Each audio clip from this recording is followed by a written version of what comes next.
एक बार दो शेरों की दोस्ती बिगड़ जाती है। दोनों ही एक दूसरे के दुश्मन बन जाते हैं और दोनों एक दूसरे से 10 साल तक बात नहीं करते हैं। एक दिन शेर और उसके बीवी बच्चों को 20-25 कुत्ते नोचने लगते हैं। तभी दूसरा शेर आता है और उन कुत्तों को केले के छिलके की तरह फाड़कर भगा देता है और फिर दूर जाकर बैठ जाता है। पहले शेर का बेटा पूछता है कि पापा, आप दूसरे शेर से बात तक नहीं करते, फिर भी उसने हमको क्यों बचाया? शेर ने कहा, बेटा, भले ही नाराजगी हो लेकिन दोस्ती इतनी भी कमजोर नहीं होनी चाहिए कि कुत्ते फायदा उठा लें।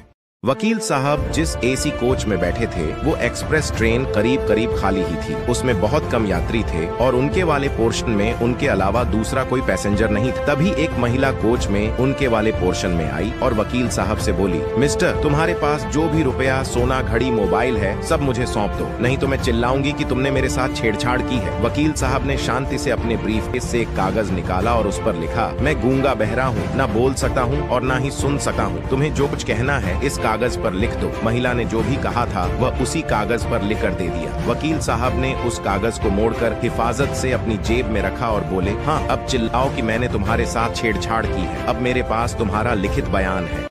ये भगवान क्या जुल्म है। दो महिलाओं की मुलाकात स्वर्ग में हुई। पहली, कहो बहन, तुम्हारी मौत कैसे हुई? दूसरी, ज्यादा ठंड लगने के कारण। और तुम्हारी? पहली, हाई ब्लड प्रेशर के कारण। बात दरअसल यह हुई कि मुझे अपने पति पर शक था। एक दिन मुझे पता चला कि वो घर में किसी दूसरी औरत के साथ है। मैं फौरन घर पहुंची तो देखा कि मेरे पति आराम से अकेले टीवी देख रहे हैं। दूसरी, फिर क्या हुआ? पहली खबर तो पक्की थी, इसलिए मुझे विश्वास नहीं हुआ। मैंने उस औरत को घर के कोने कोने में, तहखाने में, पर्दों के पीछे, गार्डन में, यहाँ तक की अलमारी और संदूक तक में तलाश किया पर वह नहीं मिली। मुझे इतनी टेंशन हुई कि मेरा ब्लड प्रेशर बहुत बढ़ गया और मेरी मौत हो गई। दूसरी, काश तुमने फ्रिज खोलकर देख लिया होता तो आज हम दोनों जिंदा होते।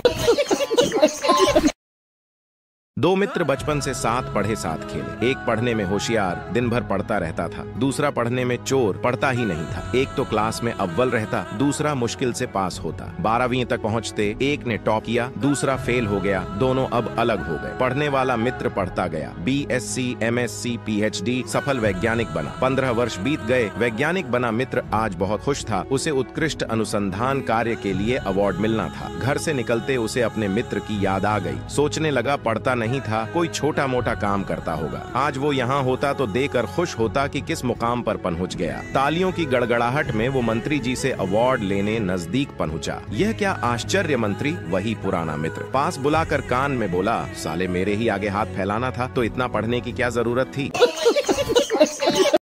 दोस्तों, एक कसाई के घर चूहा, कबूतर, मुर्गा और बकरा रहते थे। एक दिन कसाई चूहा पकड़ने के लिए एक चूहादानी ले आया। जब चूहे को यह बात पता चली तो वह भागा भागा कबूतर के पास गया और बोला, बहन मेरी मदद करो, कसाई चूहादानी लाया है, उस चूहेदानी को कहीं दूर फेंक आओ। कबूतर बोली, चूहेदानी से मुझे क्या खतरा, मैं क्यों फेंकूं? अब चूहा मुर्गे के पास गया। मुर्गा हंसकर बोला, ये तो मेरी समस्या नहीं है, तुझे खतरा है, तू जाकर फेंक। बेचारा चूहा दौड़ते हुए बकरे के पास गया। बकरा बोला, चूहेदानी में मैं थोड़ी फंसने वाला, मैं ऐसा बिल्कुल नहीं करूंगा। निराश होकर चूहा अपने बिल में चला गया। रात को अचानक खट की आवाज आई। कसाई की बीवी को लगा कि चूहा चूहेदानी में फंस गया है। वह चूहेदानी के पास जा रही थी, अचानक उसे सांप ने काट लिया। कसाई अपनी बीवी को वैद्य के पास ले गया। वैद्य बोला, इसे कबूतर का सूप पिलाओगे तो ठीक हो जाएगी। कसाई ने कबूतर का सूप बनाकर अपनी बीवी को पिला दिया। उसकी बीवी ठीक हो गई। कसाई ने अपनी बीवी के ठीक होने की खुशी में मुर्गे को काटा और खा गए। जब पड़ोसी को पता चला कि उनकी पत्नी ठीक हो गई है तो सब पार्टी मांगने घर आए और कसाई ने पार्टी में बकरा बनवा दिया। दोस्तों, यह वही कबूतर, मुर्गा और बकरा थे जो चूहे के मुसीबत के समय में उसका साथ देने के बजाय उसका मजाक उड़ा रहे थे, क्योंकि उन्हें सिर्फ यही लगता था कि यह सिर्फ चूहे की प्रॉब्लम है, ना कि मेरी।